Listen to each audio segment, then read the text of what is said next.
We have more of it. Yes, Kingdom Come Deliverance 2 just keeps pumping out more gameplay. This game is becoming closer and closer to, well, possibly the game of the year, and I cannot wait to get my hands on it. Now, look, you might hear me fidgeting around in the background because I'm very excited for this, and we just got another 2 hours of gameplay. Okay, it's more like an hour and a half, but the whole stream was 2 hours. A stream that I actually didn't know about.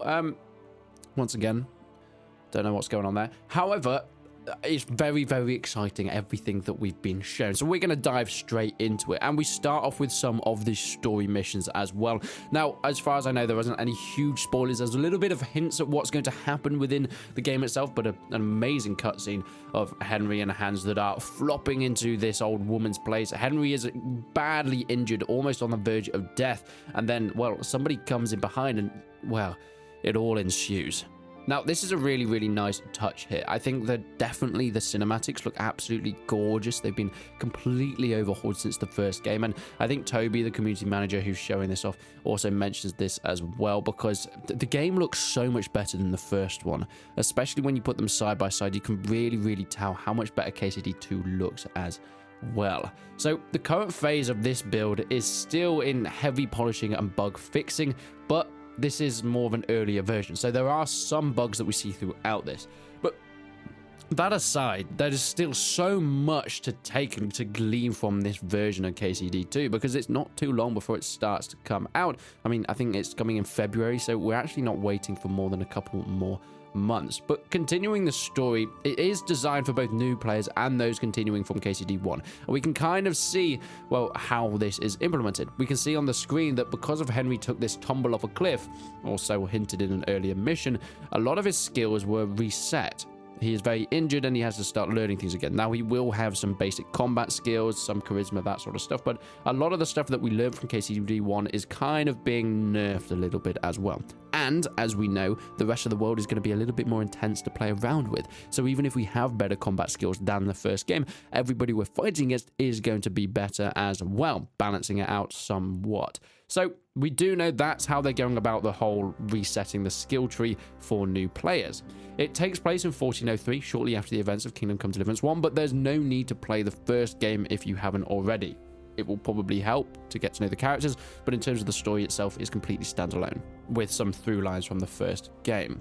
Henry retains some of the skills, but must develop further to face new challenges, and has that focus from man to warriors. Henry now becomes involved with kings and emperors as well. So we can see some of the skills and stats. They're not completely reset, but they're pretty damn bad. I mean, he took a real tumble off this cliff, and actually we find a little bit in hints later on throughout this video. I think about an hour and 20 minutes into this video, they actually mentioned that in the first story mission, or one of the earlier ones, Henry and Hans are chased away, and Henry tries to swim. He can't swim, which is a feature of this game, and yeah, he falls off a cliff. So that's kind of the most in terms of spoilers that we've got so far.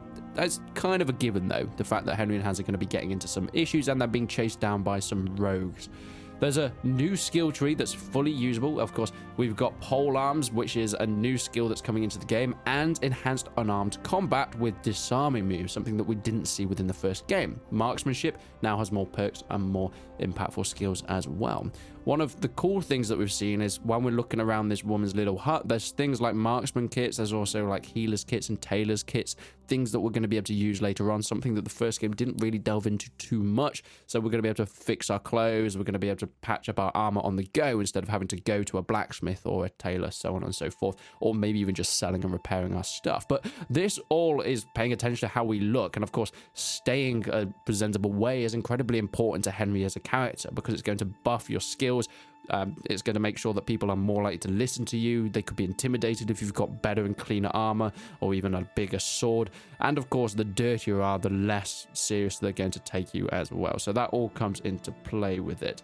The combat system has been overhauled. It is very similar to the first game, but it's going to be a bit more accessible while retaining a lot of depth, encouraging aggressive AI combat. Yeah, the AI has been improved. I think a lot of you will be very happy to know, with Master Strike still being present, but balanced to prevent overuse. So This was also something that was in the initial Kingdom Come Deliverance that was later patched out. The fact that you lock onto people and you have your little jaws, but you can also unlock on the set target, run around, and then just come in for a quick slice, and it kind of got around to any of the AI's blocking.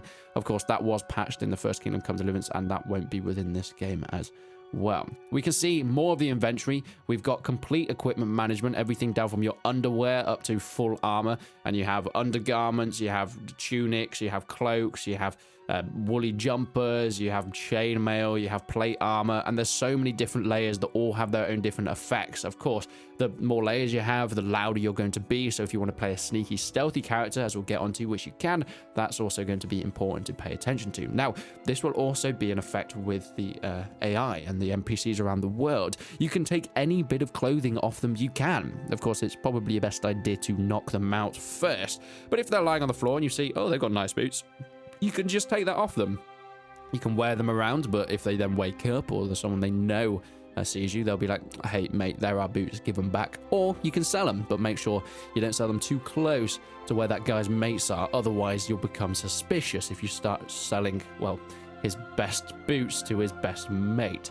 So that's a really, really nice touch. There's a new weapon belt, though, that allows swapping of weapons during combat, which is a nice little touch. Another advancement to those combat mechanics as well. And you can save up to 3 different outfit presets for quick changing. This is something that I found quite interesting and something that I didn't really see coming, because Kingdom Come Deliverance 1 was all about the RPG and the hardcore RPG. So the fact that we're now getting some less hardcore RPG stuff within this game is interesting.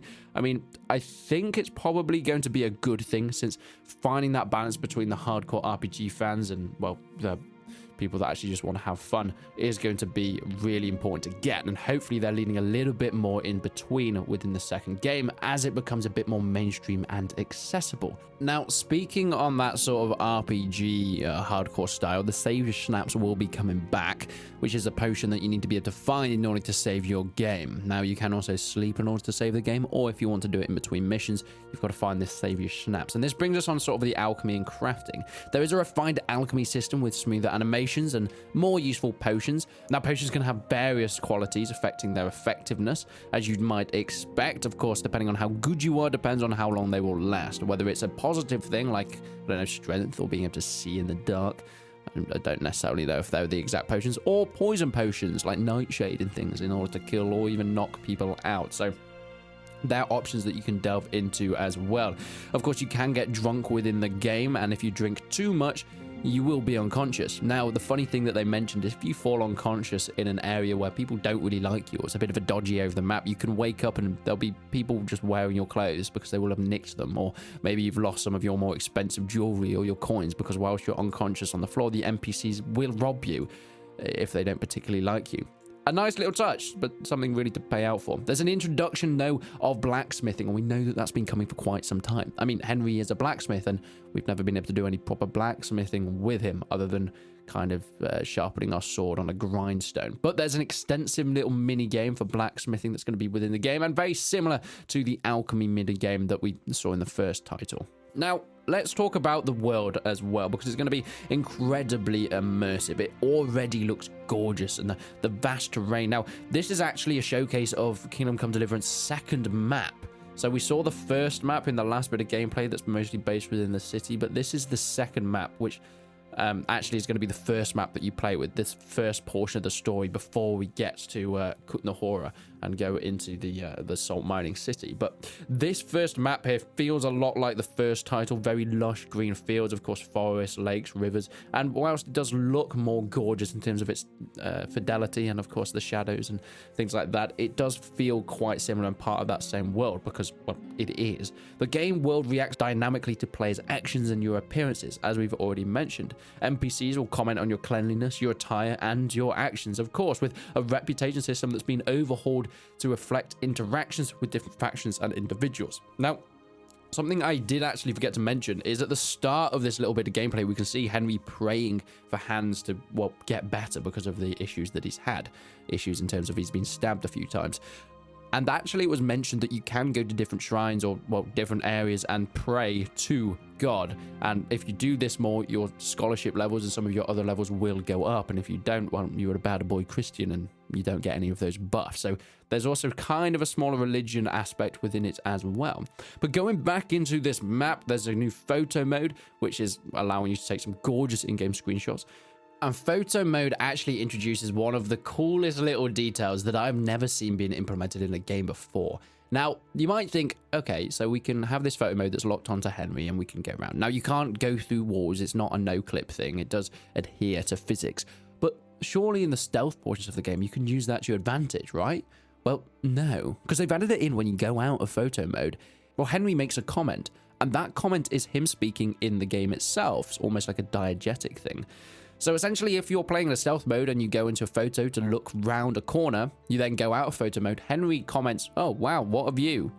The characters or the guards that you're hiding from will be able to hear him say that, kind of alerting people to where you are. So it's kind of to get around, they're using it for cheating and those kind of things. And I think that's a really, really cool aspect. It's kind of a breaking the fourth wall, but also implementing it into the game as a diegetic sound as well. Now, a few extra bits are that Henry cannot swim, aligning with the story and the character development.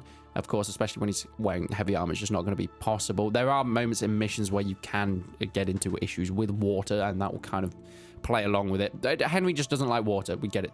Okay. There's also possibilities for a non-lethal sort of pacifist playthrough, but some of the story moments will require combat. So, yeah, those bits you're going to have to miss out. Or, I mean, you're just going to have to make sure that you don't kill anybody in your own time. There's a reputation system that can improve to be more dynamic and impactful across regions and factions, depending on how people like you. If you got caught stealing stuff, they're going to tell their neighboring towns. If you are good and you help people, they're also going to do the same, and they're more likely to help you back. There is going to be mounted combat, and it has been enhanced because it was a bit rubbish within the first game. And of course, in terms of new weapons, we've got medieval firearms and crossbows. Now, these medieval firearms are going to be very, very rare, but they will be within the title itself. So these are all going to be some extra features being added in, and the game itself, in terms of the story, is going to have multiple endings depending on the player's choices and actions. That's pretty much the rundown of this whole bit of gameplay, but there will be the full thing linked in the description, and I'm going to be putting together every little bit of gameplay that we've got from Kingdom Come Deliverance 2 so far, and that will be up on this channel very, very soon. So make sure you stick around for that. But let me know what you think. Are you looking forward to Kingdom Come Deliverance 2 as much as I am? And I'd love to hear your thoughts. But until then, I will see you in the next one.